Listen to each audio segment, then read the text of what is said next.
Cette déclaration de l'apôtre nous fait pénétrer jusqu'au cœur même du message de la croix.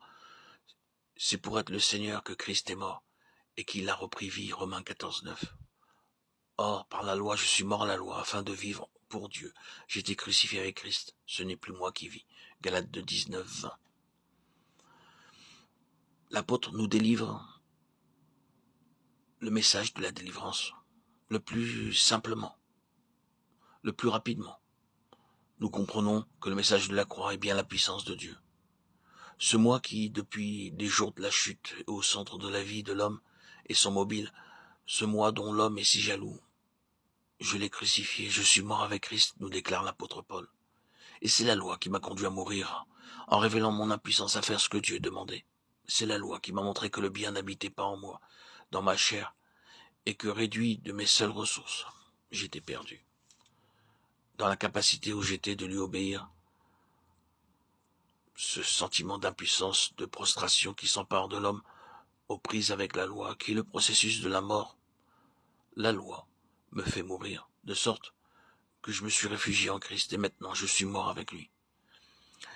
C'est le premier degré de la délivrance, la mort avec Christ. À mesure que notre communion à la mort de Christ s'affirme, d'autres aspects du calvaire se révèlent à nous, qui sont en rapport avec les besoins de plus en plus profonds de notre âme. La parole de Dieu est immensément riche et susceptible de plus d'une application, puisque mort avec Christ, puisque notre vieil homme est crucifié avec lui. Romains 6, 6.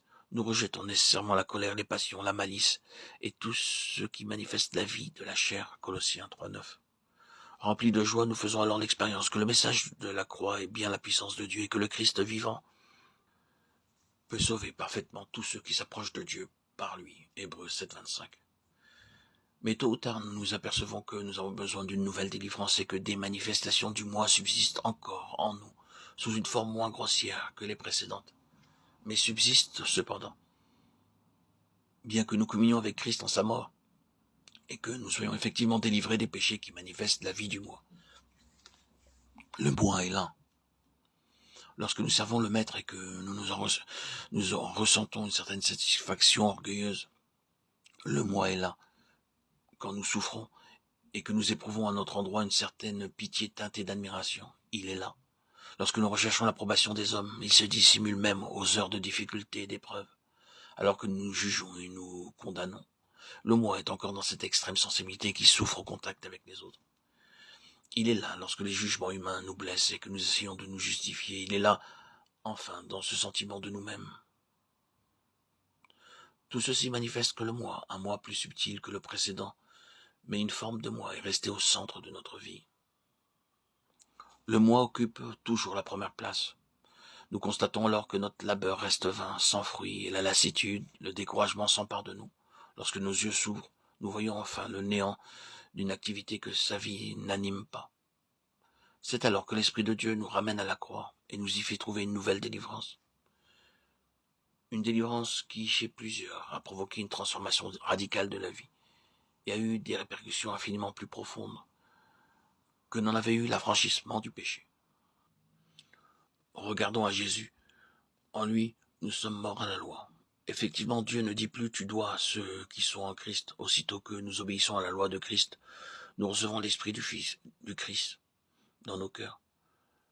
Par quoi nous crions « Abba, Père ». Désormais, nous sommes enfants de Dieu, et c'est lui qui pourvoit à tous nos besoins.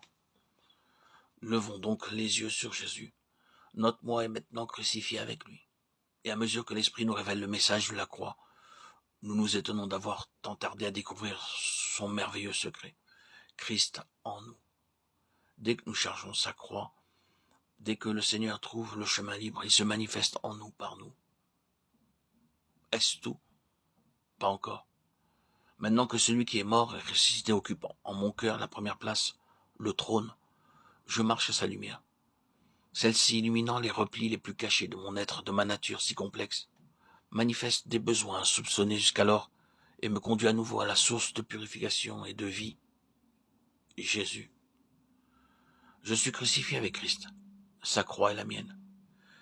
J'y suis aussi avec lui, avec Christ. Je suis prêt à dire en toutes circonstances, non pas ma volonté. Et comme Paul, je peux dire, non plus moi, Ma vie n'est plus séparée de celle de mon Sauveur. Je suis une même plante avec lui. Celui qui vit à jamais le vivant agit en moi et par moi, selon son bon plaisir.